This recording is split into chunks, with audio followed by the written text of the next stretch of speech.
สวัสดีครับท่านผู้ฟังที่เคารพทุกท่าน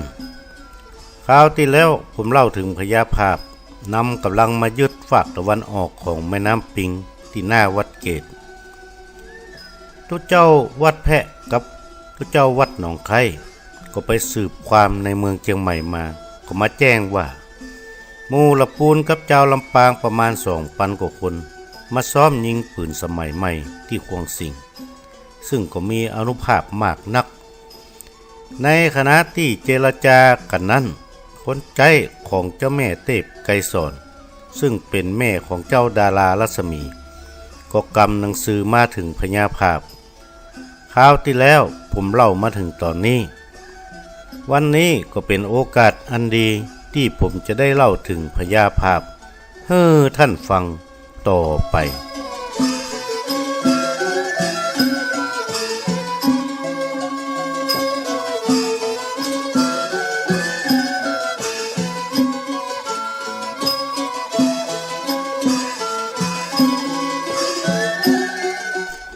หนังสือจากเจ้าแม่เทพไกรสอน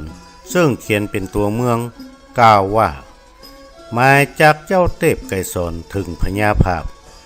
ขอให้ท่านกึดถึงบุญคุณป่อข้าเจ้ากาวิโลรสที่ให้ท่านเป็นใหญ่เป็นโตมาถึงบัดเดียวนี้การจะฟื้นมูสยามเจ้าใต้ข้าฮื้อเสียงถ้าสำเร็จแต่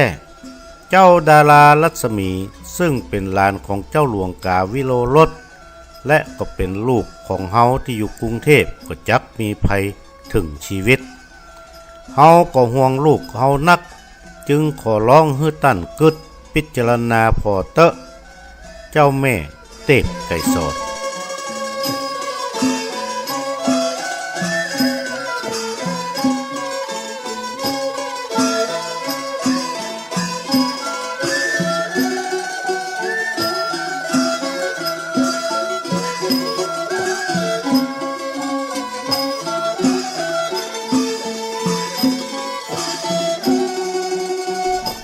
พญาภาพอ่านหนังสือจบแล้วถึงกับน้ำตาซึมกึดเติงหาพ่อเจ้าชีวิตอ้าวมากนักแต่เมื่อนำกำลังมาถึงขนาดนี้แล้วก็จึงกล่าวกับหมู่ในที่จุมนุมว่ากึดการแล้วก็ต้องยะฮื้อสำเร็จดำน้ำก็ฮื้อหันทรายนอนหงายก็ฮื้อหันฟ้าว่าอันแล้วหมู่เขาก็ปรึกษากันว่าถ้าจะบุกในคืนนี้ก็มีกำลังน้อยกว่าหมู่ละปูนกับหมู่ลำปางมากนักคงสู้บ่ได้แน่พวกนี้ฮื้อพญาจินใจลองไปตีกองแหมครั้งที่บ้านพญาภาพเพื่อจะมีคนมาเตือนฮื้อนักขึ้น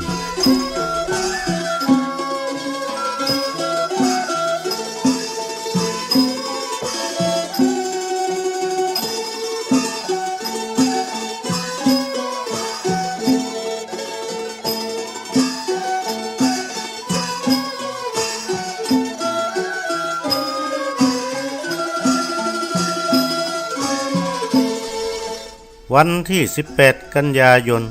ฝนก็ตกนักบ่ยอมเอื้อนน้ำก็ท่วมแค่นหนองจอมมากนักพญาจินใจตีกองห้องหมู่จะใดก็บ่มีไผออกบ้านมาสมทบอย่างกึดไว้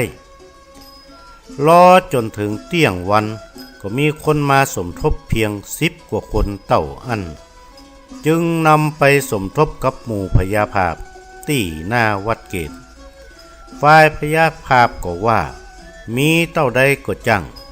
คืนนี้ถ้าดาวประกายอยู่ปลายตาลวัดเกตเฮาจะข้ามขัวกุลาไปฆ่าหมู่เจ้าใต้ฮื้อเสียงว่า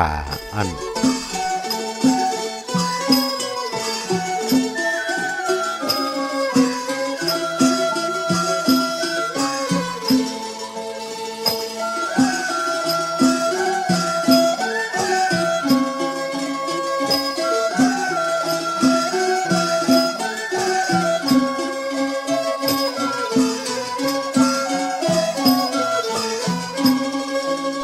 พอถึงเมื่อเที่ยงคืนวันที่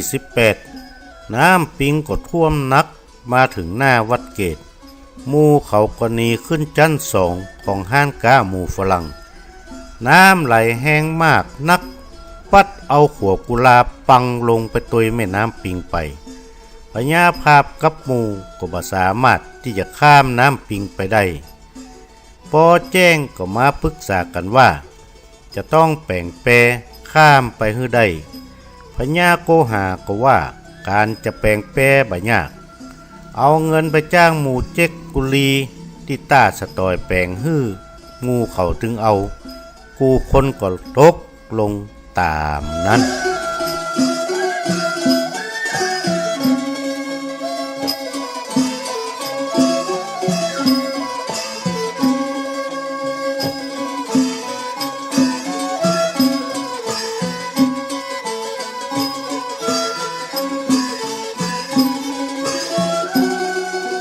ฝ่ายกุลีเจ้าจีนที่ตาสตอยเมื่อฮับตางมาแล้วก็ว่าการแปลงแปร30 ลำก็จักเสร็จใน2 วันก็ตกลงกันตามนั้นพญาภาพจึงเลื่อนการข้ามฟากไปเป็นวันที่21 กันยายนคราวนี้จักกล่าวถึงหมู่สยามเจ้าใต้ซึ่งอยู่ที่ฝากตะวันตกของแม่น้ำปิงในวันที่20 กันยายนก็นำกำลังเมืองละปูนกับเมืองลำปางเอาเสาไม้สักหน้า8มาวางตับกันเป็นจันสูงปอวาที่หิมแม่น้ำปิงฝั่งตรงข้ามกับหน้าวัดเกตเป็นแนวยาวเหยียดตีหัน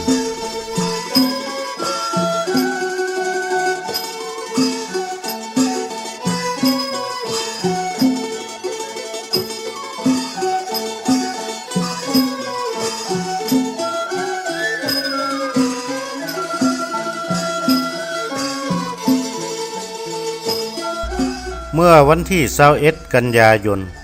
ข้าหลวงหมู่สยามเจ้าใต้ได้แต่งตั้งเจ้าบุรีรัตน์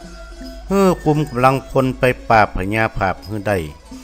เจ้าบุรีรัตน์ก็นำกำลังไปที่หิมฝั่งตะวันตกของแม่น้ำปิงหมู่เขาก็เอาปืนเล็กยาววางปาดกับกำแพงเสาไม้สักแล้วก็ยิงข้ามลายไปยังห้านก้าที่หมู่พญาภาพอยู่เป็นเสียงเดียวกันสนั่นปันปืนเป็นยกกระสุนมีอานุภาพมากนักทะลุฝ่าไม้ไปถูกหมู่พญาภาพบาดเจ็บตายหลาย10 คนหมู่เขาก็เอาปืนสีนาดบะแตบยัดใส่เฝ้าลูกโดดยิงตอบโต้แต่ก็บ่สามารถทำอะไรอย่างกับหมู่ของเจ้าบุรีรัตน์ได้เลย